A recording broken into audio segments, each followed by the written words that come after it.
Bonjour, ça va bien? Ben, allô? All right, OK. Écoute, moi, c'est la première fois que je fais le podcast en public. Je sais pas, par applaudissement, les gens qui ont déjà écouté le podcast en ligne ou... Ah, OK, quand même. Je suis quand même preux. Et qui ici est ici par accident, mettons? Ah, quand même, c'est voulu. Ils lèvent la main, ceux qui sont là par accident. Tu vois qu'ils ont l'air mêlés. Non, je suis content que vous soyez là. C'est la première fois que je rencontre un peu les gens qui écoutent le podcast. Pour ceux qui écoutent le podcast, vous savez que c'est quand même... c'est un peu dans l'intimité, dans la révélation, un peu. Fait que je suis pas habitué d'avoir... Fait que faites-vous oublier, en fait. En gros... Non, mais pour vrai, non, mais dans le sens que... je vais essayer de créer un climat là, pour sortir les pires secrets de Philippe Audrey. Et c'est ça. Ben, j'ai été la première fois, puis j'ai pleuré, fait que j'aimerais être correct. Là. Ouais, OK. OK, on va commencer ça. Je te rassure tout de suite, on parlera pas de ton nom. OK. Oh, c'est rare. Ah, c'est une joke. Est-ce qu'on va en parler à tabarnak? OK, parfait.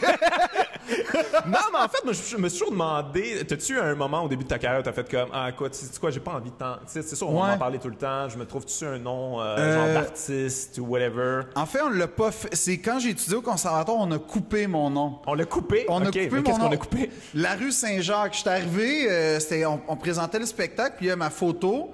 Puis je vois que je passe du milieu de la liste au début, puis que maintenant, je m'appelle juste Philippe Audrey, qui fait vraiment nom d'acteur français des années 60. Très, très cool. Ben moi, j'étais comme, il me semble que j'ai le goût de retrouver mon La rue Saint-Jacques. J'aimais ça, mais ils m'ont dit, il n'y a aucun producteur qui va vouloir t'avoir avec La rue Saint-Jacques. J'étais comme, c'est sûr que le 3 cents d'angle de plus, ça va vraiment tuer ma carrière. Puis, en fait, non, ils ont coupé mon nom. Il n'y a aucun producteur qui a adhéré à Philippe Audrey. Et quand je suis retourné à l'école de l'humour, en fait, vu que c'est comme, tu sais, c'est une école, c'est un peu officiel, puis tout ça, j'ai remis Philippe Audrey à la rue Saint-Jacques pour des raisons de papier, puis mon nom est resté de même. Et visiblement, les gens adhèrent plus à Philippe Audrey, la rue Saint-Jacques, que Philippe Audrey. Mais je trouve que ça me définit bien, Philippe Audrey, la rue Saint-Jacques. Mais t'avais pas eu envie là, de trouver un nom d'humoriste, justement, P.A. Ouais, P.A. Saint-Jacques. Phil Saint-Jacques. Phil Saint-Jacques. Phil Saint-Jacques, ça, je marche en tabarnak en région, là. Phil Saint-Jacques fait des bonnes jokes de dèche puis de cul, puis ça, c'était mon option B. C'était si mon premier plan fonctionnait pas, Phil Saint-Jacques arrivait, jeans, chandail Energy... quelque chose de mal. Mais tes parents, c'est comme, je les connais pas, là, mais c'est-tu des intellectuels ou c'est des taquins, là? Non, je veux dire, c'est quand même assez coquin, là, tu sais. Je te dirais qu'ils sont plus intellectuels que coquins. Ils étaient pas au courant de ce que ça disait, ce nom-là. Là. Non, eux, ils voyaient ça comme, il va apprendre l'alphabet et son nom en même temps, voilà qui est fait. Toutes les lettres sont là. Ben oui, puis non, mais en fait, je sais pas, à ce jour, sincèrement, je suis pas convaincu de la motivation, mais je reste quand même convaincu d'une chose, que je suis une déception, là, parce que s'il avait prévu le coup, il m'aurait appelé Philippe Larue, il aurait trouvé un autre nom, mais pas, on va comme patcher plein d'affaires, puis on va créer, puis il s'arrangerait avec ses troubles. Mais n'empêche que ça provoque beaucoup de problèmes, notamment avec les passeports, puis tout ça, parce que... C'est trop long. Ben non, puis j'ai jamais le même nom à la banque, sur mon passeport, dans ma carte d'assurance maladie. J'ai comme 4 noms différents. OK. Puis si je me fais arrêter aux États-Unis, je vais vraiment avoir l'air d'un genre de fugitif. Mais non, sinon ça va. L'affaire, par exemple, c'est qu'on fait tout le temps des jokes sur mon nom. Puis, sincèrement... Mais faut que tu les fasses toi aussi, j'imagine. Tu n'as pas vraiment le choix. Là. Mais le tour du jardin a quand même été fait, là, je te dirais, depuis au moins 20 ans. Fait que... Ouais, mais ça, c'est comme, genre, avoir une certaine ethnicité, certaine orientation. T'arrives sur scène, t'as pas le choix de l'accuser parce que les gens sont comme, OK, là, sinon, ça va me déconcentrer tout le long. Ouais, mais tu vois, le fait est que, c'est ça, je trouve que le nom, finalement, le nom me définit bien parce que tu sais, Phil Saint-Jacques envoie pas le même message que Philippe Audrey, la rue Saint-Jacques. Puis tu t'attends plus. Je trouve que ça définit ta personnalité à quelque part parce que tu sais c'est un peu ça que tu présentes, une espèce de côté intellectuel, cultivé, instruit, le complet 3 pièces, puis tout ça. C'est le nom il fit là-dedans, là, on s'entend. Ouais, ben c'était pas voulu. Tu sais, comme sincèrement, depuis que je suis petit, moi j'aime ça porter des cravates puis des vestons. Je sais pas pourquoi. Je suis une carte de mode, faut croire là. Mais comme Non, j'ai fait que Mais tu penses pas que le nom, des fois, peut-être... Tu sais, je veux dire, c'est une bonne peut-être appeler question. Steve, là, tu sais. Non, mais sérieusement, penses-tu quand même que tu portes... Il y a quoi, c'est rien contre les Il y a Steve, peut-être là, des s'il y en Steve, a on les aujourd'hui, aime. là. Non, mais c'est ça, mais ils ont pas de complet cravate, là. Moi, je vois, il y a personne qui a de complet cravate ici. Y a-tu un sauf Steve toi. juste pour être sûr? J'adorerais qu'un gars qui s'appelle Steve complet 3 pièces se lève. Je suis offusqué. Mais non, mais c'est vrai, j'ai quand même l'impression que ça définit un peu notre personne, notre nom, là. Tu sais, c'est quand... Ça a des chances, je pense quand même, parce que ne serait-ce que toute ma vie passée du temps à l'expliquer, ça C'est beaucoup de temps dans ta vie. Ben là. oui, puis faut ça- que tu le frontes. Là. Tu sais, moi, j'aurais abandonné, c'est clair et net. Là. Moi, je me serais appelé quelqu'un d'autre. Là. Aucun problème avec ça, j'en ai rien à foutre. Là, Mais ouais, je sais pas, mais c'est vrai que dans ce sens-là, ça a comme défini. Puis quand j'étais petit, en fait, tu me fais penser à ça, c'est que quand j'étais petit, je visitais beaucoup de châteaux en Europe à cause de mes parents. Là, je veux pas que les gens pensent que je me vante. Là, c'est au contraire, si je visitais des châteaux, c'est parce que j'avais pas d'amis. Tu sais, Ouais, non, ça, c'est j'avais eu clair et des net. amis, je serais pas dans un château dans la Loire. Mais je voyais les noms, le vicomte. Marcelin de machin, Ouais, de ma... ouais. Puis là, j'étais comme, oh, ça, c'est un nom qui me ressemble. ça me portait à croire que j'étais dans une gang. Un peu. Ouais. Puis ça me satisfaisait de constater que c'était une gang monarchique. Bon, Ouais, après c'est pour ça que tu tripes sur la monarchie, tu penses? la raison pour laquelle je tripe sur la monarchie, c'est plus complexe que juste les soutes. Ah ouais? Ouais. Ce qui est quand même une bonne raison de triper Oui. sur la monarchie. C'est des beaux sauts, quand même. Oui, c'est vraiment des beaux kits. De moins en moins, quand même, on dirait qu'il Je te dirais que... a mal, Ouais.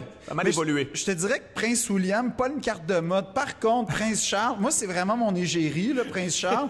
Toujours très bien habillé. Prince, son nom, en fait, son... Comment dire, ouais, son oncle. Non, son grand-oncle, Prince Édouard, celui qui a abdiqué, Édouard VIII, Ouais, tu le ouais. savais. Lui, vraiment une solide carte de mode. Quand tu regardes ses photos dans les années... C'est lui qui a inventé la texture Prince de Galles, en fait. OK. C'est ça. Mais...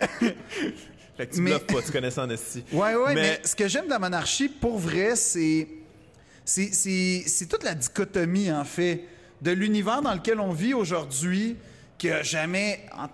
Bon, il y a des disparités majeures, mais globalement, la notion d'équité puis d'équilibre n'a jamais été aussi présente. Ouais. En théorie, je dirais.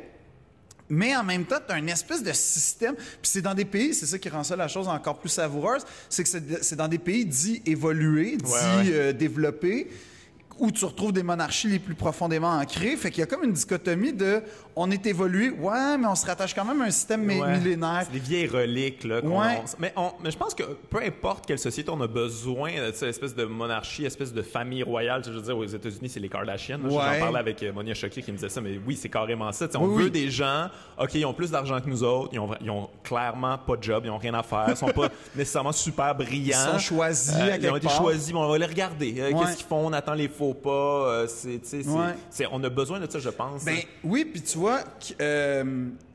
Louis XIV a été le premier à créer cette espèce de star system monarchique-là Ah ouais, ok. avec Versailles. Là, je suis très préoccupé par les gens ici. Ça se peut que ce soit ça tout le long. Là.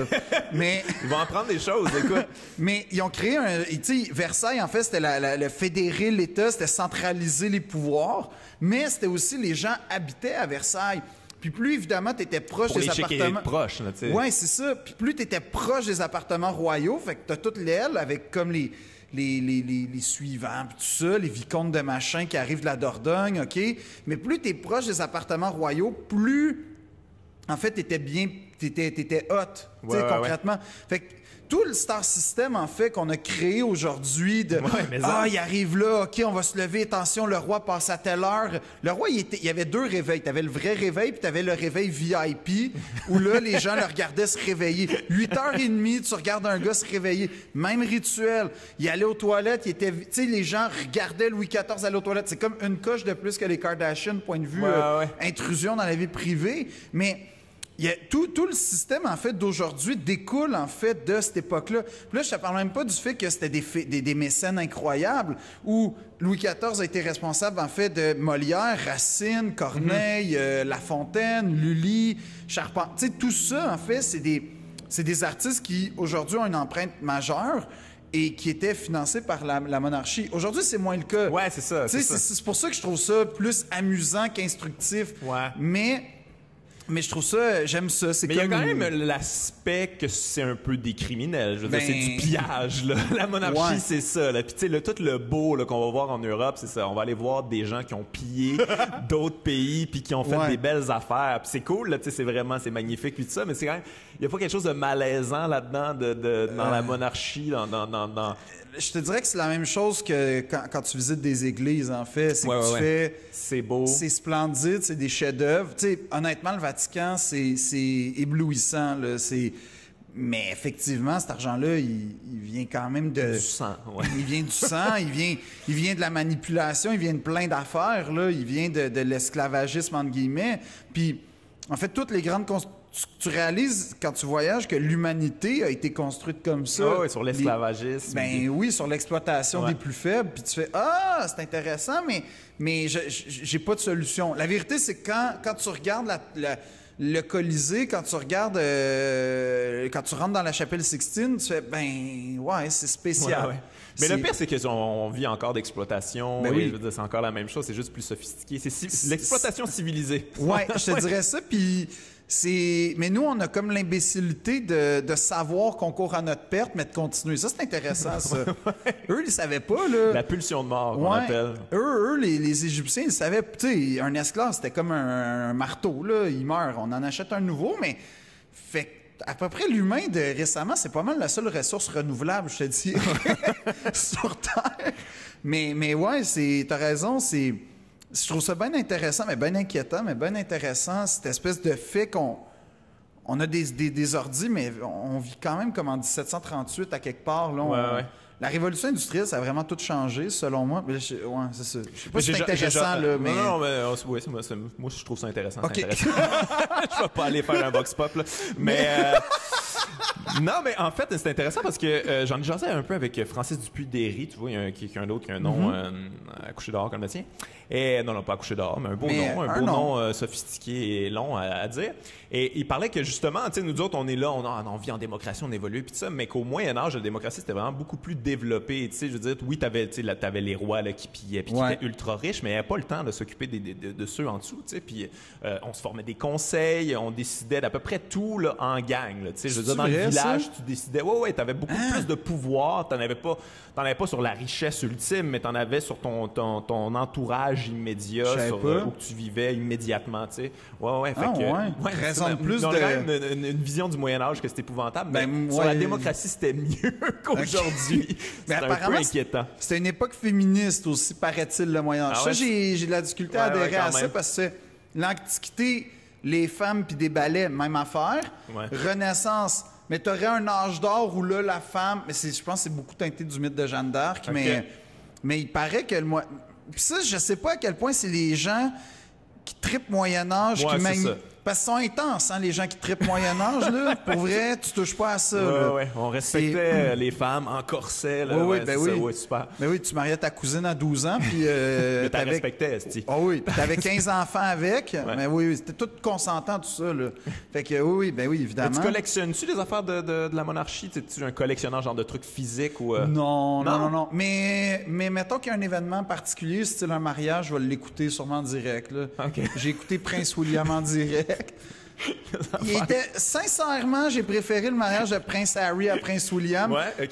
Plus casual Prince Harry, mais j'ai aimé l'espèce de côté flamboyant de Prince William. Je me serais jamais habillé en rouge, par exemple. Je trouve que là-dessus, Prince Harry a bien retenu la leçon. Tu vas faire un podcast de reviews des mariages de la monarchie. Mais moi, c'est comme les Oscars, c'est le tapis rouge, mais moi, c'est juste accès monarchie. Fait que, qu'est-ce qui t'habille? Ah ouais, hein?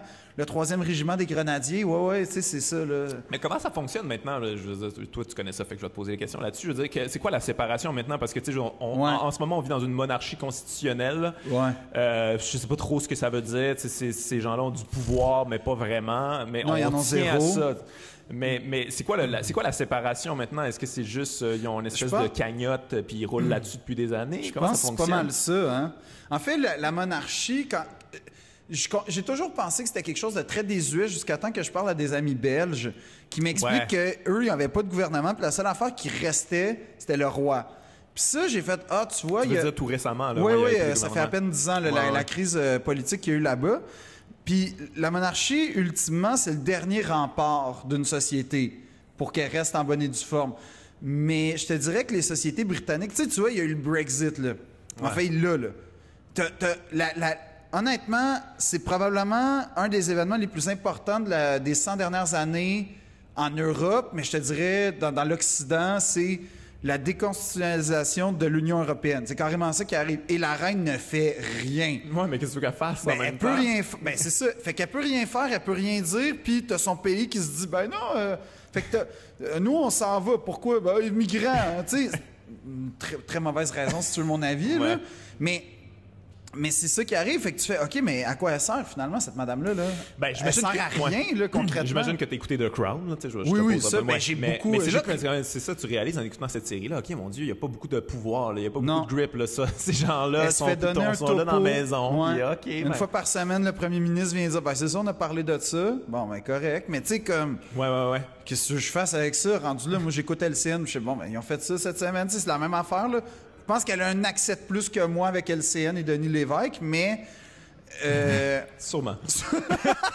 Quand même un petit peu. Ouais, mais plus, elle se fait pas parler du caniche qui s'est fait violer. Ouais, tu vois? ça, c'est quand même un avantage. avantage. Moi, j'ai accès à ça, pas elle. OK, tu trouves ça un avantage de ça? OK. C'est correct. Chacun ses passions. mais c'est vrai que, tu sais, il y a quelque chose où tu te dis, ben, je sais pas concrètement à quoi ils servent, mais ce que je sais, c'est que j'aimerais ça habiter dans leurs conditions.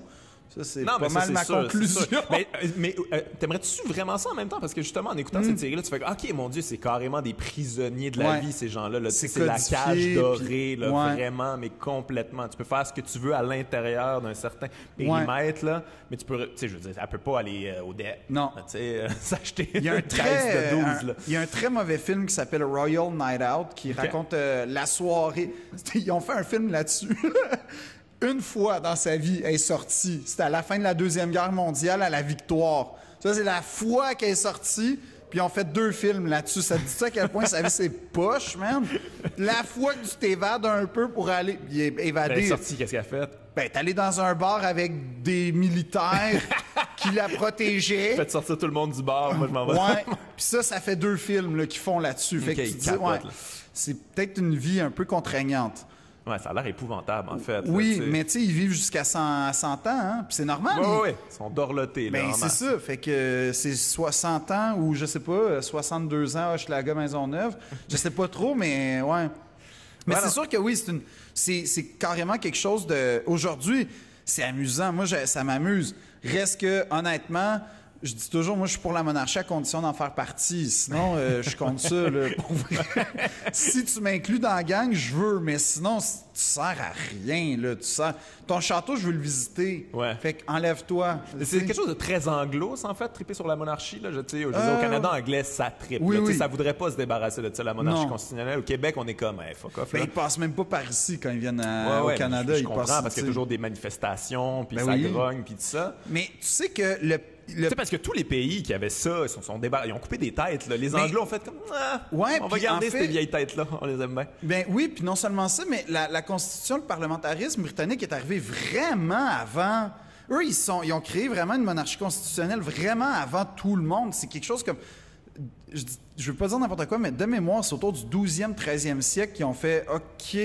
vous existez, mais on va s'occuper de nous autres entre nous. Okay. Fait qu'ils ont eu un équilibre assez rapide. Ouais. Mais... On vous garde, mais garde, ça, c'est les règles. Puis tu sais, je te dirais que tous les pays européens, en fait, quand tu regardes les pays européens actuels, globalement, à part l'Allemagne puis la France, ils ont pas mal tous des monarchies, hein, quand même. Puis, ouais. Tu sais, l'Espagne... Le Portugal, mais tu sais, il y a un roi, il est pas reconnu, mais il y a un gars qui dit qu'il est roi. La Hollande, la Belgique, les pays scandinaves, tout ça. Fait que là, je te parle pas des principautés comme qui servent à rien. Là, ça, c'est quoi qui sert à fuck all rien, de prince de Liechtenstein. Qu'est-ce que tu veux que je fasse dans la vie avec ça? Mais reste que c'est encore très présent, puis... C'est ça qui me fait rire, c'est que c'est des pays qui se disent développés, puis finalement, non, on le garde, le bonhomme. Là. Puis son fils, on t'attend, tu sais, à quoi tu sers? Il se marie-tu encore dans la famille? C'est encore sa couche dans la famille encore? Okay, quand même. Là, le bassin génétique, l'ADN, ça serait le fun d'amener renouveler ça quand même. Oui, ben tu sais qu'ils ont été capables de retrouver Anastasia, de prouver que Anastasia, c'était pas la vraie Anastasia, parce qu'il y avait une Russe. OK. Les Romanov, en fait, ce qui s'est passé, c'est que c'est les derniers tsars russes. Puis ce qui s'est passé, c'est que avec la révolution bolchevique, ils ont tous tué à bout portant la famille. Et il y aurait une légende d'une madame, à un moment donné, qui se serait réveillée puis qui dit « Moi, je suis Anastasia, donc la seule héritière de la couronne russe. » Puis là, finalement, à force de faire des codes génétiques avec la monarchie, avec la famille royale britannique, ils ont découvert que c'était une charlatane. Mais quand tu regardes, George V et Nicolas II sont pareils. C'est dire, mais c'est des jumeaux, là. Fait que le bassin génétique était quand même limité. Bon, là, en ce moment, les gens, ils se disent comme, OK, ils niaisaient pas, hein? comme qu'ils disaient qu'ils allaient parler de ça tout le long. Si, voilà. OK, je vais changer de sujet un peu. C'est quoi, on va parler de toi, parce qu'on est quand même là désolé, pour parler hein? de toi. Mais parler de monarchie, c'est un peu parler de moi, tu sais. Ça fait partie de toi, maintenant. Parlons de quelque chose qui est moins... qui est pas la monarchie.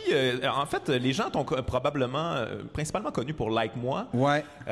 Toi, comment t'as pogné ça? Parce que t'as pogné ça quand même assez rapidement en sortant de l'école d'humour, je pense, hein? J'ai pogné ça. Les gens ne connaissaient pas pantoute, puis là, genre, tout le monde te connaissait, là, d'une claque, là, quand même. Là. Ça a été assez fou, là. Ça a été fulgurant, là. On t'a connu dans une affaire qui est devenue, pas un phénomène culte, là, mais quelque chose de culturellement assez important. Qui a eu une empreinte, en tout cas, puis que... Je dis ça, puis c'est pas moi, là, c'est Marc Brunet, en fait. Je pense qu'il va avoir une empreinte encore pendant quelques... Tu sais, Marc Brunet, l'auteur de Like Moi... Tout ce qu'il fait, ça a marqué la fin du monde, le cœur a ses raisons, les bobos 3600. Il n'y a pas d'échec, dans ce CV-là. Là. Pas vraiment. Puis, en fait, ce qui s'est passé, c'est que j'apprends qu'il y a une nouvelle émission. Catherine Levac, c'est une très bonne amie, puis j'apprends que Catherine participe à une nouvelle émission qui s'appelle... À l'époque, c'était... je me souviens même pas, c'était « J'en sais pas toi, c'est moi ». C'est une affaire de même. Puis là, je dis « Hey, j'aimerais ça. » J'apprends que c'est une émission à sketch, d'humour. Je pense que je fitterais quand même là-dedans. Ça, c'est le premier printemps après mon école de l'humour. Ça fait à peine un an ça fait pas encore un an que je suis sorti.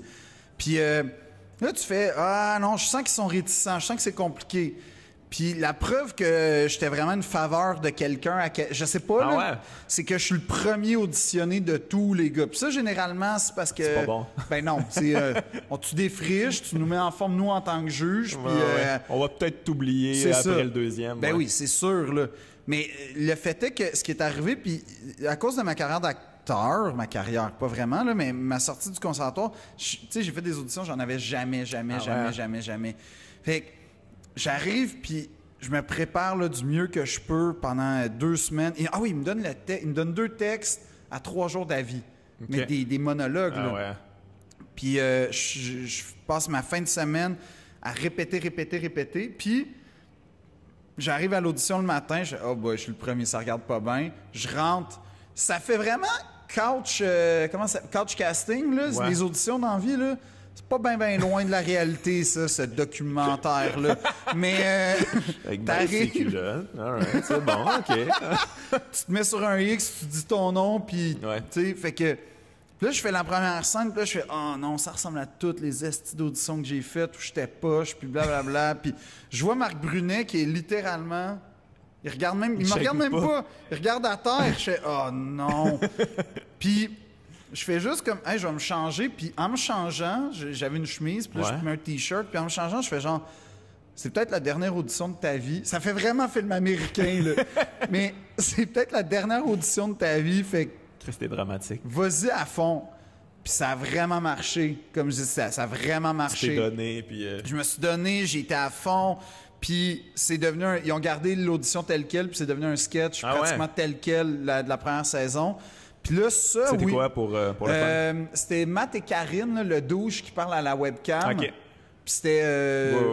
J'expliquais comment faire des préservatifs maison, là. C'était ça, le sketch. Puis ils ont tout gardé. Puis ça, effectivement, quand ça a commencé... T'avais-tu improvisé un peu là-dedans ou t'avais stické sur ça? OK. Hein? Non, vraiment beaucoup. OK, fait que tu t'étais donné, là. Ouais, mais c'est que... Tu voulais montrer ta couleur au travers de tout ça, tu sais, Puis j'avais pas encore estimé le travail de Marc Brunet, fait que je... capable d'être plus drôle que ça. C'est pas fort. Puis là, Like Moi commence. Ce qui est le fun, c'est que Like Moi, c'est avec Adib puis Catherine, avec qui je suis très ami. Fait que déjà, il y a une petite chimie entre nous. Je connais assez bien Florence à l'époque. Il y a une belle chimie aussi. Fait que déjà, t'as comme des conditions gagnantes pour que sur le plateau, on se sente tous chanceux, puis on se donne à fond, tu sais. Ouais. c'est pour ça que la première saison, moi, je me disais sincèrement, d'après moi, ça va avoir son effet si je vais à l'UQAM. Genre, 18-26... Ouais, c'est ce que je pensais aussi en l'écoutant. Les gens vont comme faire « Wow, c'est trippant ». Mais là, à un moment donné, j'ai reçu une vidéo d'un petit gars de 5 ans qui faisait « J'ai choisi Jonathan ». T'es jeune quand même là, pour ces jokes-là, mais OK. Puis une madame vietnamienne de 77 ans dans un dépanneur qui me parle de Like Moi. Puis là, j'ai fait « Oh, OK, là, on a dépassé tous les paramètres. » Ouais, mais c'est ça le talent de Marc Brunet, justement, Ouais. c'est qu'il réussit à ratisser large. Je veux dire, les bobos, là, c'est quand même, c'était précis, là, Ouais. c'est niché en esti, là, sur le plateau, puis tout ça, mais tout le monde aimait ça. Il est toujours capable de ramener les gens dans une espèce de... Ouais. Il crée un mainstream d'une affaire quand même très précise, là. Puis tu sais, son génie, c'est que tu fais comme... Ben, premièrement, moi, je l'ai vu au fil des ans travailler. Il dit que... Puis c'est drôle. La chose qu'il déteste le plus, c'est écrire. Comme... Ah ouais? Fuck, OK. Fait qu'il écrit, mais il déteste Il a eu ça. sa vie, finalement. Ouais, il a eu sa vie. Puis ce qui est drôle avec Marc, c'est que peu importe l'heure, je vois tout le temps un point vert à côté de son nom sur Facebook. Il est tout le temps sur ouais, Facebook. Oh, ouais, il est tout le temps... Je te garantis qu'il connaît tous les humoristes de la relève, là, tous. OK. Dave Godet, il le connaît, mais autant moi qui me connaissais, que connaît ouais. tout. Il est vraiment plugué. Pour OK. un gars de Je savais 60 pas. ans, là. Ouais. Puis, il se tient au courant de ce qui se passe. Il ne veut pas être vraiment. dépassé, là. Ouais. Puis c'est ça son génie, tu sais, c'est qu'il se garde tout le temps. Ouais. Tu as parlé de ton audition, mais ça m'intéresse quand Ouais. même parce que tu me dis que tu en as passé beaucoup puis tu Ouais. t'es planté souvent parce Encore, que... ouais, encore aujourd'hui. Mais là. comment tu fais pour dealer avec ça? Parce que c'est comme, tu sais, je veux dire, c'est pour l'ego, là, puis pour Ouais. le... Puis en fait, tout court, là, pour l'estime de soi, là, moi, ça me fait capoter quand Ouais. je jase avec des comédiens. C'est ça leur vie, là. C'est tout le temps se faire dire... Ben, en fait, tu te le fais même pas dire. C'est ça Non, qui c'est ils ça, c'est ça le t'appellent pire. même pas. Ils t'appellent même pas, tu Les gens, le ils savent devines. pas ça, mais Tu le c'est ça, devines. ils font juste... T'es style, t'attends le message texte là, après Ouais. la date, là, tu comprends? Là, puis il vient juste jamais, puis Ouais. t'es comme bon. Ben, je te dirais alright. que de ce point de vue-là, l'amour et mes dates m'ont beaucoup immunisé à pas avoir de réponse. C'est bon. Mais non, mais T'étais rodé. ouais, mais la vérité, c'est que ça fait mal. Puis à chaque fois, C'est c'est une fou, là. remise en question. Tu fais fuck, je sais pas bon. Puis tu sais, des fois, OK. Ils vont pas t'appeler pour te dire hey, c'est quoi telle affaire, Non. c'était bon, mais ça travaille là-dessus puis tout ça, puis Le mieux, jamais là. le mieux que tu vas recevoir, là, c'est un genre de ça s'est bien passé, malheureusement, on cherchait un blond. Ah ouais, ça t'arrive des fois de recevoir des appels. C'est arrivé deux Ok. fois, là. Ah, Mais ouais, tu sais, ouais. globalement, mais honnêtement, 97% du temps, tu le sais déjà si ça passe ou pas. Le moment où ça fait vraiment mal, c'est l'espèce de 3% où t'aurais pas pu être meilleur, il aurait pas pu avoir des meilleures réactions, puis tu l'as pas. C'est comme faire un show, là, tu sais, comme tu fais du stand-up, ça rit, ça rentre tout, mais à la fin, tu te fais quand même pitcher une tomate. T'es comme, voyons, là. Ah ouais. Qu'est-ce que j'aurais pu faire de Mais plus? il faut comprendre en même temps qu'il y en a tellement qui passent des auditions, puis ils Ouais. peuvent juste en prendre un, puis Oui, tu sais, puis- des fois le choix doit être difficile aussi, là, tu sais. À un moment donné, il y a un gars qui m'a expliqué, il dit, tu sais, si je te prends toi, l'autre gars ou la fille, il peut pas être brun aux yeux au brun. Ah ouais, il y a ça, Là, des affaires techniques de ouais. même. Puis là, les réseaux de télé, ils imposent aussi des fois des choses, Ouais. ils suggèrent fortement. Ouais, Fait que ouais. là, OK, mais là, on est pris, ou en tout cas, il faut travailler avec le gars qu'on a choisi finalement dans la liste de suggestions. C'est un blond aux yeux bleus. OK, ça va plus fitter, mais il est grand. Fait que c'est des affaires, c'est tellement technique des Ouais. fois que t'as pas le choix de... Ben, en fait, tu vis dans le déni. Là, tu dis, c'est parce qu'ils ont pris un blond aux yeux bleus puis ils mesuraient 6 pieds. Mais 97% du temps, pour vrai, ça fait quand même mal. Puis tu fais, je suis poche. Puis il y a des projets, des fois, que ça te fait moins mal parce que tu te dis, c'est vrai que finalement... Mais tu sais, mettons Karine, là, qui est Ouais. sur Like Moi, là, je pense qu'elle, tu sais, je veux dire, ça fait combien de temps qu'elle est dans le showbiz? Ça fait longtemps. super longtemps, là, puis elle a pas lâché. C'est Ouais. toujours, tu sais, je veux dire, elle a jamais eu son break, puis là, boum, elle l'a, puis Ouais. là, ça va super bien, on la voit partout. Mais tabarnak, comment tu fais pour garder ce Je cap-là? Moi, ça me fait capoter. C'est ça joue sur le mental. C'est sûr que oui, puis souvent, quand tu parles aux acteurs qui passent... Quand tu parles aux comédiens, il y a toute une portion quand ils sortent de l'école où t'es super idéaliste, t'es Ouais, comme ouais, ça va fuck être la tout de suite. TV, fuck tout, moi, Faire du on va théâtre, puis des films. Là, t'arrives, tu sais, c'est plus spécial que prévu. Puis là, tu sais, m'apprendre la pub de l'email finalement, là, puis là, tu fais OK, puis là, t'es pas capable d'avoir la Christie de pub de l'email parce que... T'es même pas capable t'es même d'avoir pas- ça. Là, tu t'es fais comme, fuck, OK, ça shit. va pas bien. OK, je vais prendre la figuration, ça va me donner des crédits. Puis là, parce qu'en Là, plus, tu te ramasses à faire de l'animation, de foule. c'est ça, pendant- à juste pour rire. Puis tu fais n'importe quoi pour... Ça, c'est quand même une affaire que c'est peut-être pas connu, mais pour être comédien, en fait, t'as l'UDA. Puis l'UDA, il faut que tu sois membre actif. Membre actif, ça te prend 30 crédits. C'est très technique. Globalement, 30 crédits, ça peut prendre 4 ans. Oh, oui. les 30 crédits, ce que ça fait, c'est que ça te donne le droit de faire de la pub, ça te donne le droit de faire plein d'affaires, de la voix, des choses très payantes, finalement. Mais finalement, pour travailler, pour faire ton métier de comédien, il faut que tu travailles, mais que tu t'acceptes des conditions de dompe, mais qui vont quand même te donner des crédits. Fait que c'est comme la quête au crédit. Chaque crédit coûte à peu près, je pense, 30$. Globalement, ça coûte vraiment cher de devenir comédien, tu sais, en plus de l'école.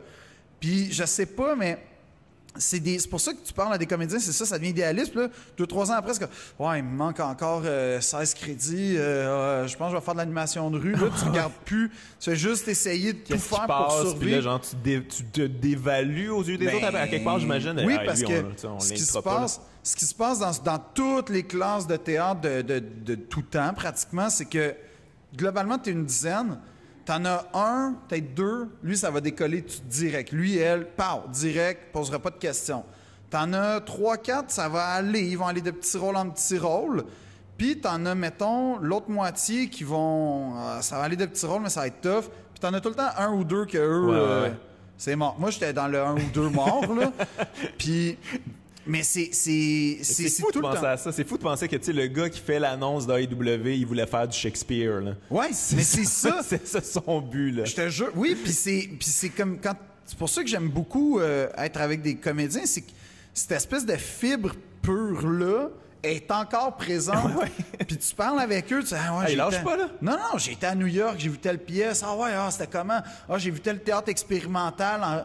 Mais ça arrête pas, mais moi, je fais une pub de Desjardins, puis tu sais, je parle après ça de « Ah ouais, j'ai été voir une pièce, c'était fou raide au FTA, il se passait ça. » Mais c'est ça qui est trippant, c'est que c'est encore une fois, c'est de la dichotomie bien raide. C'est que entre ce que tu fais et ce que tu rêves de faire, il y a souvent quand même une marge. Puis effectivement, il faut... Mais il y a quand même il y a quand même une différence avec l'humour, parce que tu sais, l'humour, il faut que ça aille rapidement, puis si ça va pas rapidement, là, on est fâché. Je te dirais que l'autre différence avec l'humour, c'est que en humour, c'est Seinfeld qui dit ça, t'es tellement jugé rapidement. Ben, l'humour et le théâtre pour enfants, je te dirais que c'est les deux zones où tu te fais vraiment juger rapidement puis qu'il n'y a pas de pitié.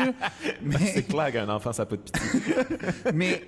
mais c'est comme, peu importe t'es qui, t'as comme un laps de temps de sympathie, mais après ce laps-là, t'as beau être Seinfeld, si t'es pourri au bout de 5 minutes, t'es pourri, puis c'est tout. Puis les gens, tu peux pas rattraper ça, là. Pas vraiment. Tu sais, George Clooney arrive, le monde capote d'emblée, mais s'il est poche, il est poche. Puis c'est ça que j'aimais de l'humour, c'est qu'il y a comme un côté objectif. Ça rit ou ça rit pas. Puis t'as un appui. Tu sais, tu peux pas... Puis le piston aussi, là, parce qu'en France, le piston, c'est-à-dire l'espèce de côté qui connaît qui, les contacts, ça aide, mais ça fait pas une carrière. Puis ça, pour moi, c'était quelque chose que j'aimais qui m'attirait beaucoup, à part de la valeur artistique de l'humour, cette espèce de forme-là, de la business, que t'as pas le choix d'être drôle. T'as pas le choix d'être drôle au moment où il faut que tu sois drôle. Puis t'as pas le choix d'apporter quelque chose de plus si tu veux pas te diluer. Ça, c'est quelque chose que je trouve qu'on regarde, on omet, en fait, très souvent de mentionner par rapport à l'humour. Mais quand tu penses à tous les humoristes qui nous marquent, tous les humoristes qui ont une longue carrière, ils ont à peu près tous ces points communs-là, c'est-à-dire qu'ils ont un discours, ils ont un style, puis ils ont apporté quelque chose de plus, puis ils ont été drôles au bon moment aussi. Oui, c'est une question de timing aussi. Il faut que tu sois à la bonne époque là, avec ton style d'humour. Là, mais t'as-tu l'impression que t'es allé te chercher une justice un petit peu en humour? Parce que je veux dire, oui, en humour, pour moi, c'était... Toi, t'as fait le conservatoire, la grosse affaire, là, quand même. T'es intense, là, tu voulais faire ça, j'imagine. Oui, vraiment. Puis encore aujourd'hui, je peux pas te dire que je suis complètement serein face au théâtre. Là. Non? J'ai vraiment encore l'attitude, bien souvent, du gars qui finit à l'école de théâtre. J'ai deux attitudes quand je vais au théâtre. C'est sûr, genre, c'est tellement de la merde, je serais tellement meilleur. Ou, je sais pourquoi c'est pas moi, j'aimerais tellement ça être avec eux. Tu es comédien. Ouais, j'aimerais ça être avec ma gang. Fait que je suis pas encore serein au théâtre. Je vais pas encore voir faire. C'est super bon. À chaque fois, je suis comme, c'est super bon, mais tu sais, pourquoi il est là, lui, puis pas moi? Tu sais, il y a tout le temps ce côté-là. Puis l'humour, il y avait un... Ben, d'emblée, ce qui s'est passé quand j'ai connu l'humour, ça a été les... Ça me fait quand même rire que les humoristes, quand on essaie de décrire ce qu'on vit sur scène, ce mot-là revient rarement, mais il y a comme une notion de puissance quand tu es sur scène. Ah oui, 100%. Tu sais, je sais pas comment expliquer. Genre, limite Darth Vader, quand il fait ça, puis il y a comme une porte qui se ferme, puis tout ça, tu sais, hey man, moi, je suis capable de contrôler Mais c'est un pacte aussi. Les gens, ils te donnent cette puissance-là, puis ils veulent l'admirer en toi. Comme, wow, OK, fais les tricks qu'on sait que t'es capable de faire. Puis, tu sais, comme en théâtre, c'est moins ça. C'est plus impalpable. Ouais. En humour, les gens, ils savent direct comme, si je ris pas, c'est raté. En théâtre, tu vas avoir une pièce, c'est pourri, c'est plate à mort. Doit être parce que j'ai pas compris. Tu sais, c'est souvent ça la réaction. Ouais. En humour, on le sait qu'on n'a pas compris. On le sait que c'est pourri, tu sais. Ouais. Puis il y a ça, puis il y a le fait que, justement, le côté que tu peux pas faker, t'arrives, il faut que tu sois le meilleur au moment où il faut que tu sois le meilleur. Puis l'autre chose que j'aimais, c'était, je sentais qu'en théâtre, tu sais, des bruns de 6 pieds aux yeux bruns, il y en a quelques-uns, puis pour vrai, il y en a quelques autres plus beaux que moi. Fait que, dans le sens où j'apporte rien de plus. Mais en humour, dès le départ, j'ai senti que j'apportais quelque chose de différent. Après ça, qu'est-ce que t'en fais?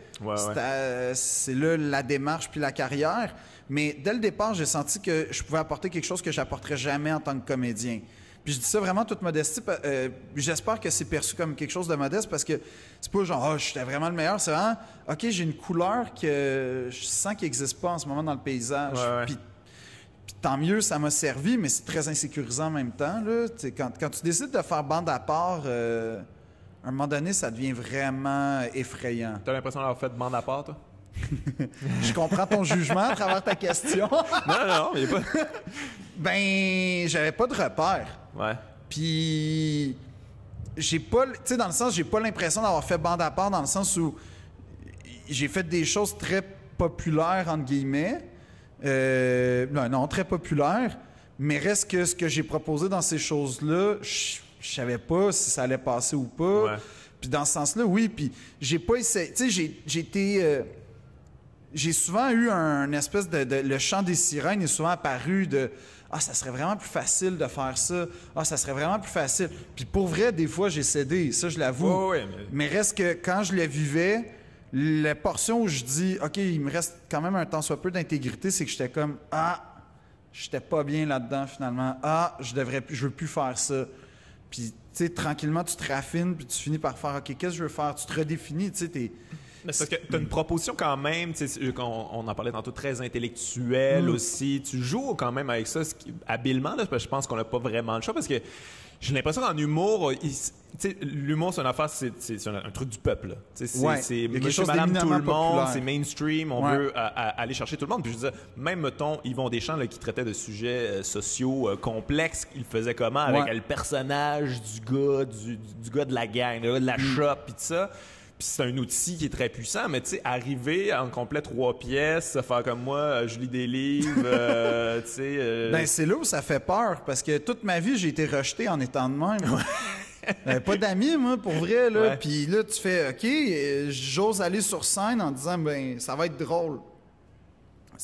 Puis là, ça passe, tu sais, pour vrai... Ben, ça prend de l'autodérision. Ben, ça prend... Oui, puis c'est ça mon principal véhicule, là, dans mes spectacles, dans mes numéros. Je ris toujours plus de moi que n'importe quoi d'autre.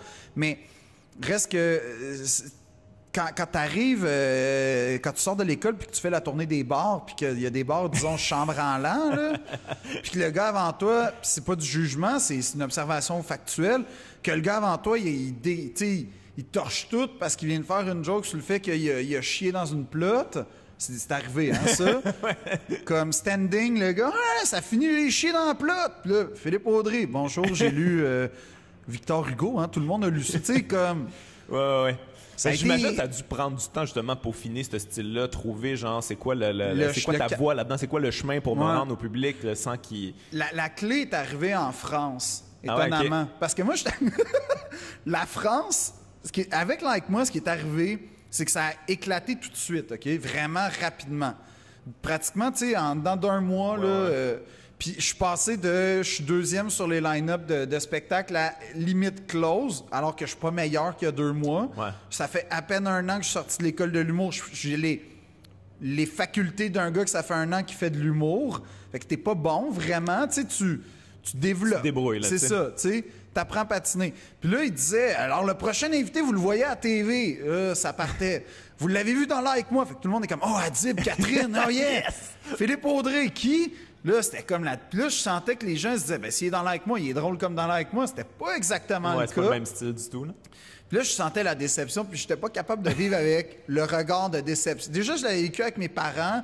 Ça me tentait pas de me l'imposer souvent à tous les soirs. Fait que j'ai voulu aller en France parce que je me suis dit, je vais tester là-bas. Là-bas, il n'y a pas de conséquences, on s'en fout. T'as été combien de temps en France? Cette fois-là, j'ai été 1 mois. OK, quand même. Puis j'ai fait plein d'essais, plein d'erreurs. Puis ce que j'ai réalisé là-bas, c'est que moi, je suis arrivé en France en me disant, hey, écoute, l'intellectuel, 3 pièces, élitiste, ça va rentrer comme... T'as été déçu. Et parce que eux, là, ce qui se passe là-bas, c'est que eux, en tout cas, il y a 4 ans, eux, ils étaient en mode américain.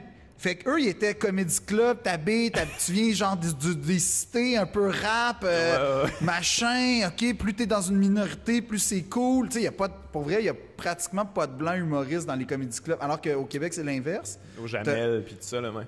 C'est juste des Maghrébins, des Africains. Puis là, moi, j'arrive en saut. Déjà, j'ai un costume, fait qu'eux, ils s'attendent à voir du Raymond DeVos et ou des personnages français qu'on aide. Alors, j'étais dans la voiture. Puis là, j'arrive, puis j'ai un delivery plutôt normal. Puis tout le monde, je sentais qu'il était comme... OK, il est où le personnage? On l'attend. Puis à un moment donné, j'ai fait, OK, ça marche pas. Il y a quelque chose qui fait en sorte que... J'ai juste enlevé, parce que là, je suis tombé en mode survie, j'ai enlevé toutes les sous, vraiment une étape à la fois, la cravate, le 3 pièces. Puis à la fin, j'étais juste en jeans, puis genre en chemise, avec des running, puis je disais les mêmes blagues, puis ça rentrait vraiment plus. Puis ça a été comme une leçon de faire, OK, c'est vraiment gagnant d'être plus proche de moi. Parce que dans la vie, oui, je porte des soutes, mais il y a aussi une grosse portion de ma vie où je suis habillé normal, là, pour vrai. Puis les gens peuvent relate plus, là, on porte pas de soutes dans la vie. C'est ça. Puis là, après, ça a été de, OK, je suis qui sur scène, parfait, ben remettons le soute, remettons ça dans quoi je suis bien, remettons l'image que je veux dégager. Fait que ça a été vraiment une déconstruction pour une reconstruction. C'est très technique de comédien, là, ça. Je me suis dénudé, j'ai été me chercher au plus profond de moi pour me reconstruire comme un phénix. Ben, il y a un peu ça, puis tu sais, là, tu vois, j'ai pensé changer de nom, parce qu'en France, ils ont des noms lettres, là. Pour vrai, là... des noms d'artistes, là, tu parles. Rudy Baba, tu sais. Rudy Baba. Parfait. Je sais pas, moi, Topaz, je suis comme, ben, il faudrait peut-être que je change de nom aussi, tu sais, m'appeler Baltaz, une patente de...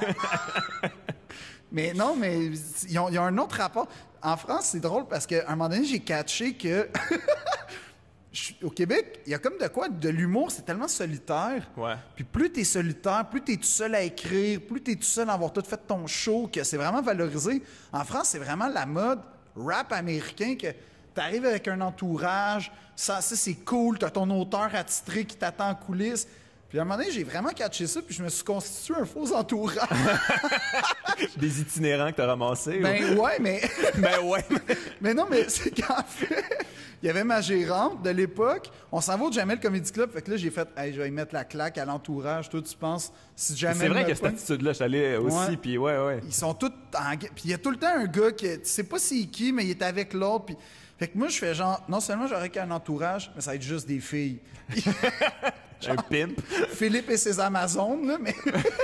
mais le pire, c'est que ça a vraiment marqué parce que il y a des gars qui, à chaque fois que je vais en France, des gars qui étaient là ce soir-là qui ont fait « Ah ouais, OK, ils m'invitent sur leur soirée. » T'es legit, là, tout d'un coup, t'as un entourage. Cool, là. Okay. Mais tu sais, après ça a-tu bien été ou pas? Mais il y a un aspect quand même de la France, tu sais, comme j'imagine que toi aussi, tu as une espèce de vision idéalisée là, de la France culturelle, puis il y a un côté très quétaine, tu sais, le côté ricain, tu sais, il écrit bien sur ce qui est américain, puis ça, mais il y a quand même un côté kitsch, puis qui est présent dans le stand-up, là, de moins en moins quand même. Ouais, là. Ça c'est vrai, puis tu vois, moi, il y a 4 ans, j'étais comme le stand-up à l'américaine. T'sais, il commençait, ça faisait peut-être 2-3 ans. La conception n'était pas claire pour eux. Ouais, puis c'était hilarant. Il y a des affaires, des fois, t'as les gars qui arrivaient. J'ai été témoin de ça, mettons. Ils ont vu sûrement une vidéo du Comedy Cellar un peu bootleg, là. Puis là, il arrivait, le gars, il est en tuque avec son manteau. Il est à côté sur le mur. Il est vraiment, là, en train de... littéralement, ce qui se rapproche le plus de sa position, c'est une position de yoga, tellement qu'il était foiré. Puis là, il fait des blagues, mais avec un zéro charisme, zéro delivery. Ouais, genre, puis il est comme, ouais, alors, j'étais, disons, Porte Vincennes et les putes. Puis là, tu comprends rien. Mais eux, ils trouvaient... Lenny Bruce. Ouais, le petit côté minimaliste de genre, tu sais, un peu Dave Chappelle aussi, très... Puis là, à chaque année où j'y vais, tu sais, je remarque à quel point ça tend à disparaître, puis ça devient... Oh, ouais, puis là, tu sais, je disais, à la blague, semi à la blague, je disais, d'après moi, les Français, il y a 4 ans, je me disais, d'après moi, 5-6 ans, ils vont être aussi bons que nous.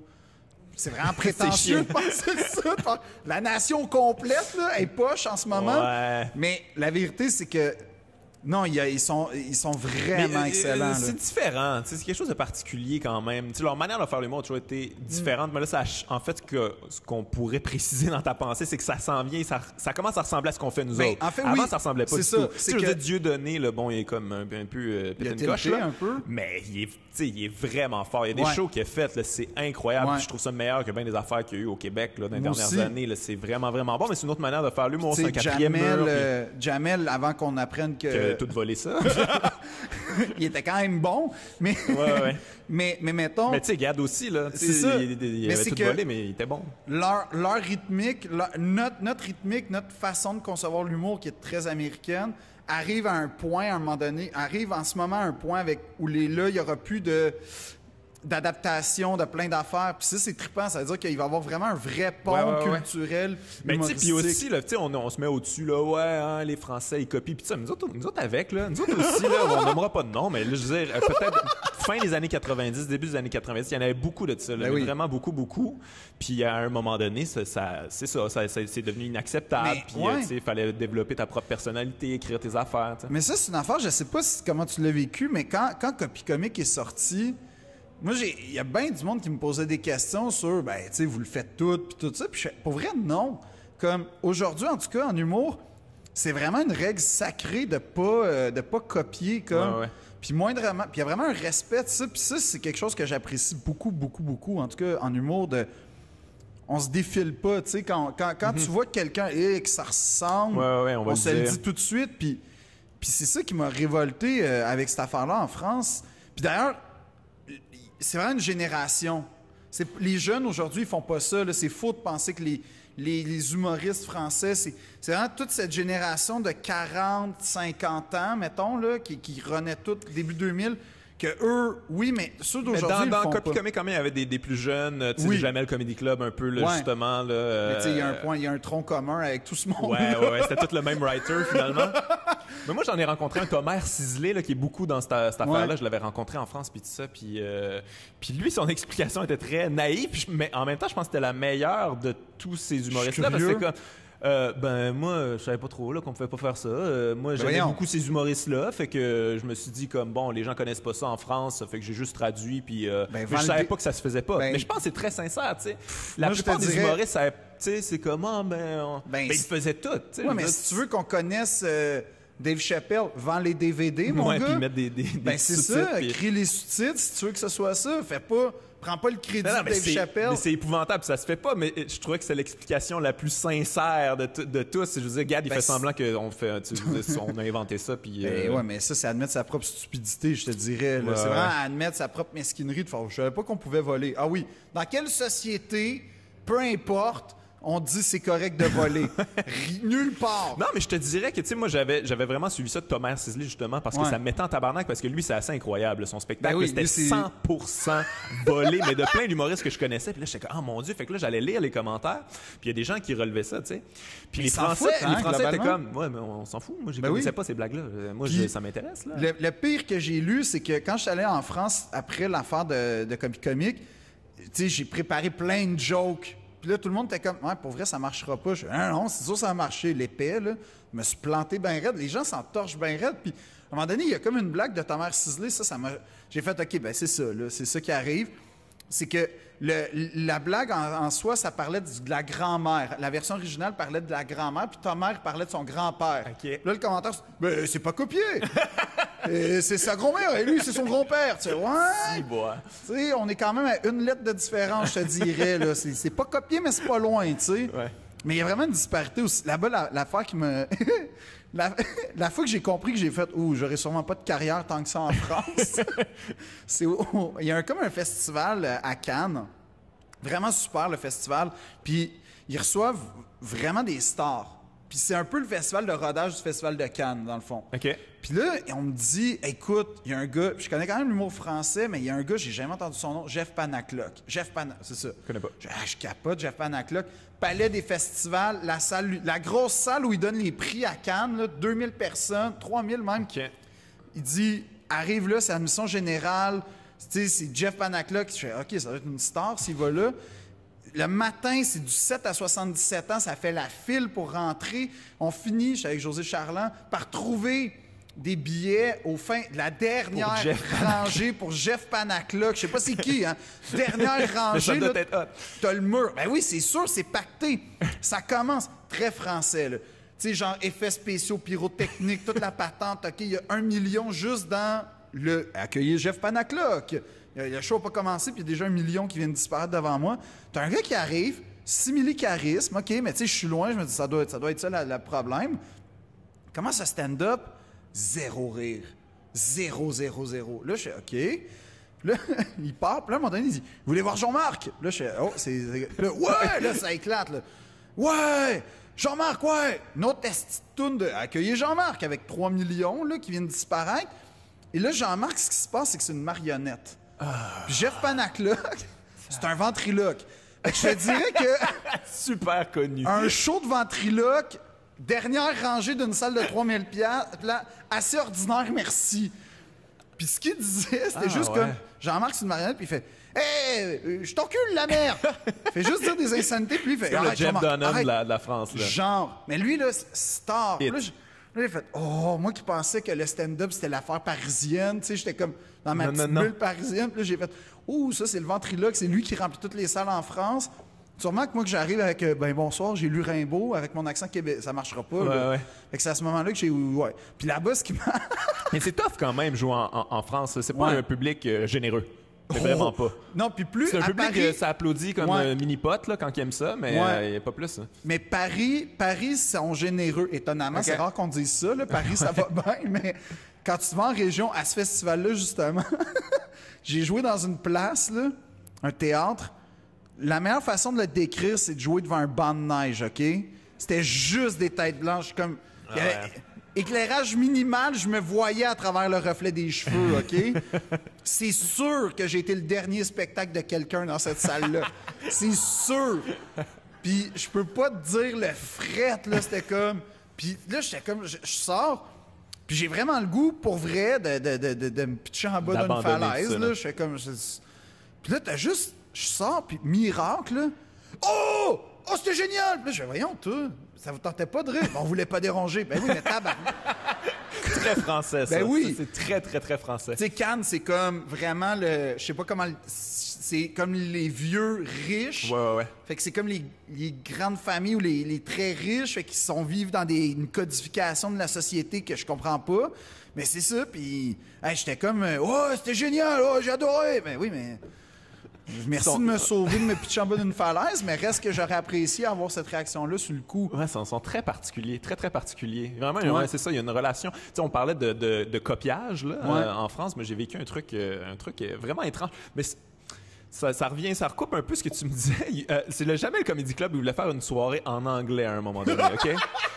Ils veulent faire une soirée anglo parce que stand-up à l'américaine, on veut le faire en anglais. Puis ils ont demandé à Mike Ward, qui fait du stand-up en anglais. Ouais. Puis ils ont demandé à moi aussi. Puis moi, j'en ai fait 2 fois là, en anglais. Puis je suis comme, OK, moi, traduit, tu sais, les affaires traduites, je vais le faire, y a pas de trouble. Et un Français qui faisait notre première partie à nous deux, OK? Mais ça, c'est un Français qui, lui, copiait toutes ses jokes. Fait que là, pour la première fois, il a juste... Il a fait du tel quel. Oh, il a fait du tel quel. Et c'était, en tout cas, bref, lui, il était épouvantable. Tu sais, je veux dire, il suait, ça allait pas bien, puis tout ça. Là, on arrive, après, moi, j'arrive, je fais un 15 minutes, mais pas vraiment de réaction, comme... Mais je sens qu'il se force un peu, mais ça va plus ou moins bien. Puis là, après ça, j'écoute Mike, et ça fonctionne pas plus. Et là, à un moment donné, je réalise, oh mon Dieu, il y a personne qui parle anglais ici. Mais ils se font à croire que, ouais, non, c'est bien, je parle anglais, je crois. Oh putain, je comprends que dalle. Mais ça, c'est très français, poli. Puis là, tu voyais, dans le fond, finalement, il essayait de rire au bon moment. Il comprenait la musicalité des jokes. OK, je pense que c'est là. OK, c'est comme... Ça, c'est quand même drôle. Ça décrit bien les Français. Aller voir le show italien. Parle pas italien, mais je comprends la musicalité de la patente. Je pense que ça va être ça. Ah non, mais c'est ça. Puis tu sais, là-bas, ils ont comme une vénération. Il y a toute une frange de la société qui a vraiment une vénération pour les États-Unis. Oh, oui.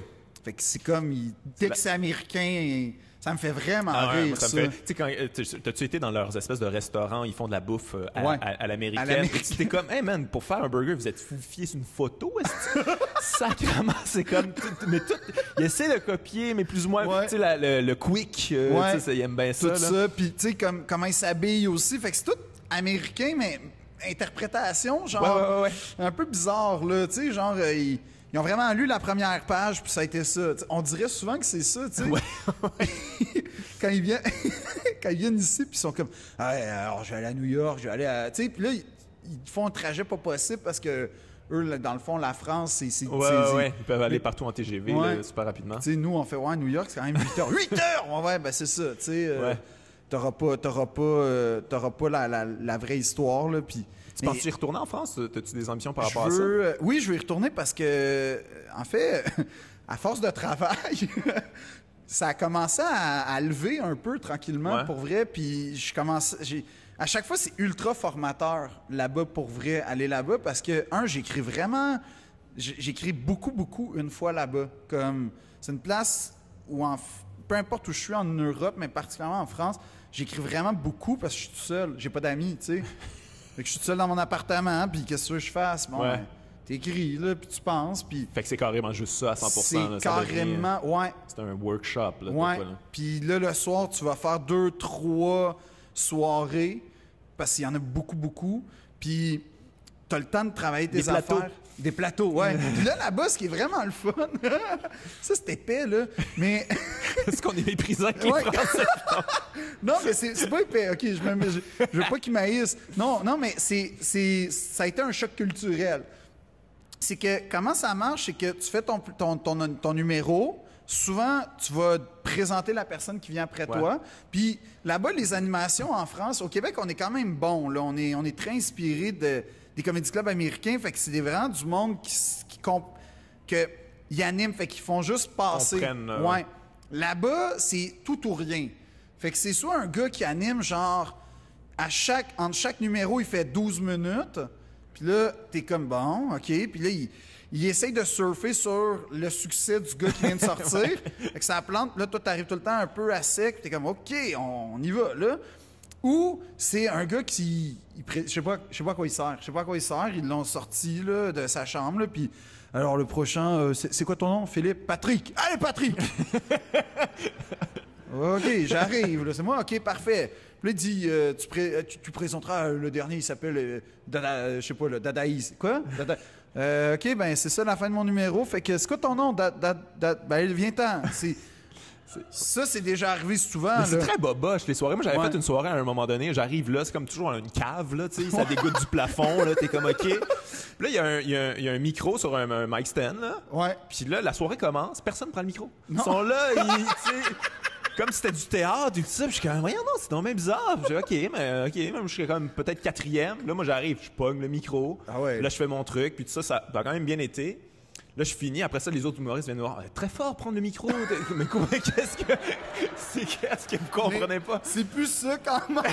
Non, ça fait longtemps. Ce que je te dis, ça fait genre 12 ans. Là, mais mettons. Quand même. Mais tu sais, t'étais pas loin. Là. Ah, mais c'est très bien. On va retenir le truc. La première année que j'y ai été, j'ai écrit mon pacing de joke dans mon cahier. Puis là, ils sont. Qu'est-ce que tu graphes? Ben, c'est mes blagues. Ah ouais? Là, je viens d'inventer la lumière, là. Là, je suis comme, ben, vous faites pas ça. Ouais, vous faites pas ça. Vous écrivez vos blagues, tu sais. Ouais, mais pourquoi? Ben, après ça, je le sais qu'elle marche pas. Mais comment tu fais pour ça? Je m'en vais juste. Ah, tu t'en... t'écoutes! Oui, non, mais là, c'était comme... Mais tu sais, honnêtement, c'était une soirée... C'était ma première soirée à vie, fait que c'était pas l'élite. Mais c'est parce que... Ouais, non, mais je comprends, mais l'élite, ils sont quand même plus tard. Mais c'est une autre manière de voir ça, en fait. C'est une autre culture. Puis c'est moins ça maintenant, mais... moi, j'avais rencontré un humoriste français là-bas, là, puis il était bien fin, puis tu sais, il me montrait les spots, puis tout ça. Puis ça faisait comme 2 mois qu'il faisait ça. Puis là, j'étais comme... tu joues où, toi? Et puis comme, ah ouais, ben, moi, je joue mon one-man là et là. Puis je suis comme... ton one-man show, un one-man show, ça fait 2 mois que tu fais ça, puis comme, non, mais ici, ça fonctionne comme ça. Si tu veux jouer, t'écris ton one-man show au complet, tu l'as jamais testé devant personne, puis ils vont imposer ça, là, carrément, tu des loues gens. un théâtre, puis là, les gens, faut qu'ils viennent te voir. Ils viennent séquestrer des gens. Puis les soirées là-bas, c'est des showcases, en fait. Tu sais, les plateaux, là, l'équivalent des soirées de bar, c'est des showcases. Fait que tu viens montrer ton meilleur 10 minutes de ton spectacle, puis à la fin, tu finis en faisant « Ben c'est ça, moi, je suis en spectacle à tel théâtre, venez me voir. » Mais l'affaire, c'est... Moi, il est arrivé une anecdote savoureuse une fois, là, avec un gars. Là, ça va être du mépris, là, je l'admets, là. Mais... On va continuer dans la même veine. Ben ouais, hein? Mais ce qui se passe, c'est que je suis sur un plateau, puis il y a un gars, il arrive, il fait... ça fait 2 semaines. Là. La première semaine, je le vois, 0 réaction. 2e semaine, même numéro qui commence. La seule réaction qu'il y a, c'est un... C'est une toux, c'est un rire, on le sait pas, OK? Il y a un nombre de doutes quand même. Il sort, puis il fait... Ah, je les ai bien eus cette fois! Il n'y a aucune conception. Je fais quoi? Hein? Ouais, t'as entendu, hein? Ça rigolait. Je sais, ben... Ça toussait. Là, il est comme, oh non, j'ai compris. J'ai analysé. Je fais, ouais. Il dit, alors, la semaine dernière, tu vois, j'ai dit, je vais laver mon chaudron. Ouais. Et là, j'ai dit, je vais laver le chaudron. Là, c'est plus efficace. Je pense pas ça la problématique de ton numéro. Mais cool pour le chaudron. Ouais, là, mais c'est une bonne idée, c'est une belle trouvaille, mais garde ça. Oui. Mais... Puis là, on se déprésente à la fin, puis il dit... il dit... Alors, je présente mon one man. Là, moi, spontanément, devant tout le monde sur scène, je fais « Quoi? » Le double. Ouais, vraiment, hein? T'as un one man? Je fais « Ouais. » Je fais « OK. » Il dit « Ouais, c'est sûr que bon, alors il y a le 10 minutes que vous avez eu, ça c'est béton. » Là, le reste, c'est moins bon. Ouais, là, je réalise que je suis devant du monde, fait que je garde ma poker face de Ben ouais, hein? Puis là il sort, puis là, on sort de coulisses, puis là, je fais ouais, fait que c'est ça, toi, t'as un one-man show. Là. Il fait ouais, ça. Bon, alors, ça cartonne pas super. Je fais il fait sincèrement, si tu veux, je te dise, alors j'ai 10 minutes, mais il me reste peut-être 50 à écrire.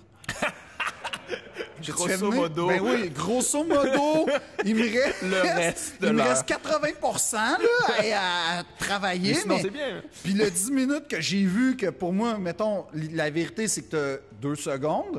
Fait que je te dirais que t'as pas un one-man show en ce moment. Ouais. Mais tu sais, c'est leur façon de faire. Oui, vraiment, ça, c'est complètement différent. Puis pour la vérité, c'est que t'as vraiment des perles aussi, des fois. J'ai vu des excellents numéros. Il y a plein de talents. Oui, mais il y a lui. Hey, c'est-tu qu'on a plus beaucoup de temps?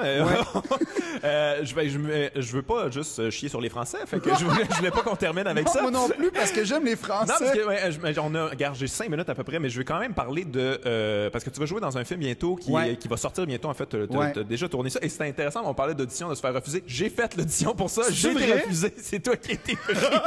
Et j'ai vécu une semaine de merde après. J'ai passé. Tu voulais faire l'audition pour...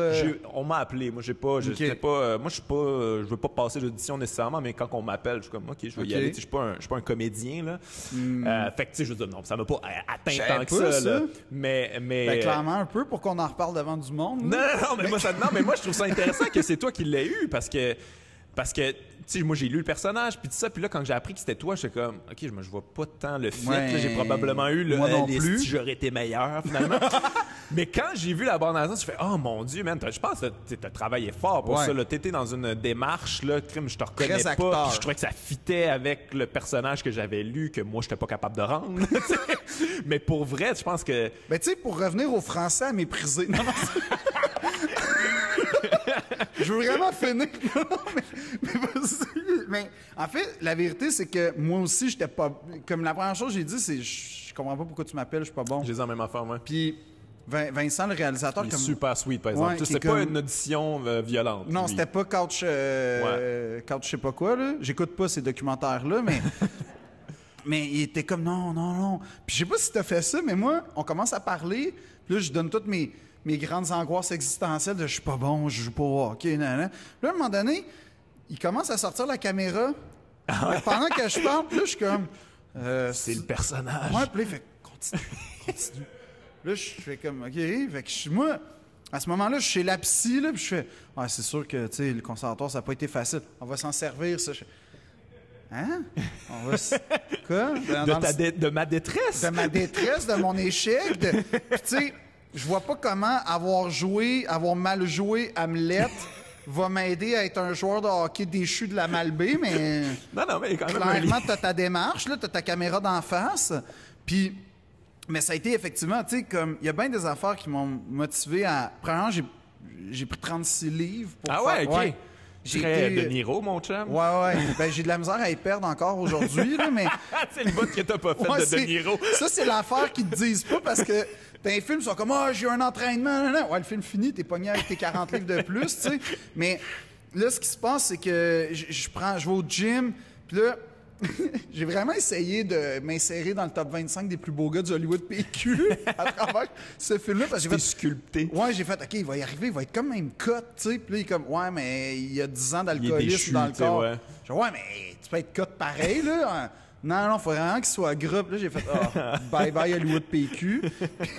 Ce qui n'est jamais une mauvaise chose, finalement. Non, mais j'avoue que j'ai eu le top 25 qui est sorti récemment, j'ai eu un pincement au cœur. J'ai fait ça refresh la page. Voyons, j'ai été voir, là, je conteste certains choix. Ça, c'est pour un autre podcast. Oui, c'est ça. Je m'oppose radicalement à plusieurs choix. Mais cela dit, ça a été comme une affaire de... Je voulais honnêtement, c'est quelque chose qui m'effraie. La vérité, c'est que ça m'effrayait. L'ampleur du projet, ben oui. La portée du projet... C'est le rôle principal, là. C'est toi, là. C'est ça. Toi qui portes ça. Plein d'affaires qui m'effrayaient, puis j'ai fait... OK, mais je peux pas me permettre d'être à moitié. Ouais. Fait que, c'est peut-être surtout la dernière fois que je vais avoir un premier rôle. Fait que tant qu'à y aller, moi, y aller comme du monde. Ouais. Ben, comme du monde, on verra bien. Là, c'est peut-être Papa est devenu un lutin 2, là, mais... Je penserais pas, là, de ce que j'ai vu. Ce qui s'est passé, c'est ça. Puis là, j'ai pris des cours de hockey. J'ai été à 91.9 Sport pendant une couple de temps, faire des interventions. Okay. Ben, parler à la radio avec les gars, là. Pour catcher ça. Ouais, pour avoir l'espèce de verbatim de hockey, de depth chart. C'était pas un mot qui existait dans ma vie, là. Il est apparu comme par magie, puis je disais ça tout le temps. Tu trippais pas hockey zéro, là. Ben, j'aime le hockey, mais j'aime le hockey comme les intellectuels aiment Johnny Hallyday, là. Fait qu'il y a un petit côté genre sociologie, là. C'est bien expliqué quand même. C'est ça. Fait que c'est ça que j'aime. Tu sais, moi, j'ai appelé Ron Fournier pour y parler de Marshall McLuhan. C'est pas une joke, ça. J'ai vraiment appelé Ron Fournier, puis je dis, d'après toi, le hockey, là, la NHL va renouveler son contrat de télé, mais moi, je pense que le hockey, ça doit passer par un médium froid, Ron. C'est vraiment... c'est trop chaud pour être à TV. Non. Puis Ron était comme...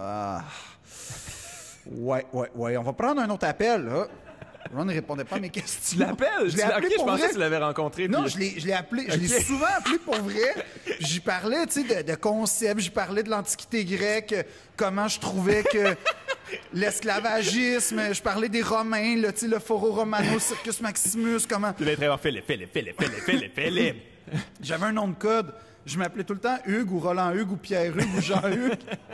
Fait que si vous entendez un Hugues apparaître à un moment donné, c'est moi, mais oui, fait que ça a toujours été ça mon rapport au hockey. Mais là, il fallait que j'ai un rapport intrinsèque, puis là, ça a été une grosse job. Puis l'affaire aussi, c'est que j'ai tellement peur qu'on dise « Ah, les humoristes, tu sais... » Il y a quand même cette pensée-là qui existe de « sont pourris en jeu ». Ouais, tu as quand même étudié là-dedans. Toi, t'as quand même ça. Ouais, mais ça veut pas dire que je suis bon, tu sais. Non. Il y a des ingénieurs qui ont fait des ponts qui sont tombés quand même, là. Fait que c'est pas parce que t'as étudié à quelque part que t'es bon. Fait que, tu sais, j'ai pas assez de confiance en moi, mais reste que ça a été comme j'ai fait...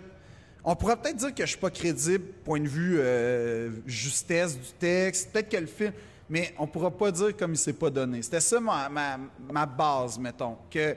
OK, le film est poche, mais... OK, il est poche, parce que le film, je pense qu'il est bon, là. Mais OK, lui, il est poche, mais au moins, il s'est vraiment donné. C'était ça mon seul but. Fait que t'avais peur du jugement, finalement, du milieu, quand même. Oui. Parce qu'il y a ça. Moi, j'ai réalisé à quel point il y avait ça. Moi, j'ai pas passé beaucoup d'auditions dans ma vie, mais j'ai passé une audition une fois. Non, pas cette fois-là, mais non, j'en ai passé une autre, OK? Mais j'en ai parlé à un autre podcast. Puis, je peux le dire, là, c'était le film de Denis Arcand, là, le dernier. Ah oui. Ben, moi aussi, j'ai passé l'audition. OK, t'as passé une audition aussi. Mais moi, j'étais avec un autre, mais je nommerai pas le nom, mais j'étais avec un autre comédien, OK? Puis là, il est assis à côté de moi, puis il fait que toi, c'est pourquoi? Là, je suis comme, pour passer l'audition, là. L'audition pour quel rôle? Puis, le rôle principal. Puis, comme, OK. Fait que toi, as-tu une formation là-dedans? Puis là, je suis comme, non, pas tant que ça, là. En fait, pas pantoute. Puis comme, ah, ouais, OK, mais oui, c'est logique. Hein, tu sais, ouais, tu peux jouer dans une ligue de garage puis quand même être repêché dans LNH, j'imagine. Là, j'étais comme, oh, les shit, ouais. Wow! Là, je fais, OK, il y a un gros mépris pour... ça m'a fait capoter. J'ai vu le décalage quand même. Mais je le comprends aussi, là, tu sais, je veux dire, moi, je connais pas ça, là. Ben, tu sais, je pense qu'à protège l'inverse... leur milieu. Mais je pense qu'à l'inverse, quand on voit un comédien qui essaie de faire de l'humour, bien souvent, on est comme... Ouais, on a le même mépris, là. Ben oui, on est comme, vas-y, est-ce que tu cave? Tu t'appelleras pas humoriste tout de suite, tu sais, il va falloir... Il y a comme ce mépris-là qui existe aussi en humour, mais... Fait que c'est pour ça que je dis souvent que le théâtre puis l'humour, c'est comme des frères ennemis ou des cousins ennemis, là, tu sais, comme... Les deux, on le sait que c'est vraiment compliqué comme job, mais les deux, on est quand même convaincus qu'on a une petite longueur d'avance sur l'autre, tu sais. Ce qui est normal, Ouais. Écoute, on va rapper ça parce que toi, tu t'en vas sur un gala, t'as un gala, faut déjà que tu sois là. En fait, on a débordé un petit peu. T'es sur le gala Normand Brathwaite, fait que je vais te laisser aller. Merci beaucoup. Puis merci d'avoir été là, tout le monde. C'est la première fois qu'on avait du public. Merci, man. J'espère que c'était correct. Merci.